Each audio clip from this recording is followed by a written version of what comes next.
আসসালামু আলাইকুম হাজী সাহেব, ভালো আছেন? কি খবর তোমাগো? এই তো আলহামদুলিল্লাহ আছি ভালো। আসসালাম, কি সমস্যা বলো তোমার?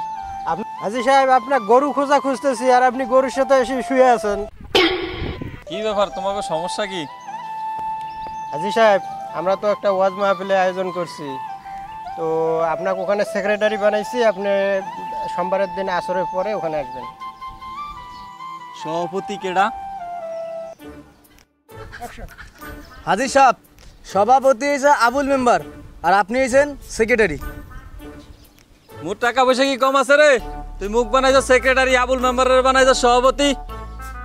এই তুই কিছু করতে রে? হ্যাঁ, আমার হাজী সাহেবের টাকার অভাব। আমার হাজী সাহেব 3-8টাতে শুরু করছে, এলাকায় সব জায়গায় টাকা আছে, ওখান থেকে যে মুনাফা আসে এই টাকাতে আমার হাজী সাহেব ভস করাইছে। আমার হাজী সাহেবের টাকার অভাব নাকি? আমার কি টাকা পয়সার অভাব আছে? তুই মেম্বারকে সভাপতি বানাইছস, মেম্বারে কত টাকা দিছে তোরে? 20,000 টাকা। তুই 20,000 টাকা, মেম্বার এটা বাদ দে, আমি 25,000 টাকা দিব। ব্যানার বোনার খোল, খুলে আমার ব্যানার লাগা, আর নাহলে তোকে মাহফিল বন্ধ। এই যা, তোকে যেটা করবো সেটা কর, যা। হাজী সাহেব, তোকে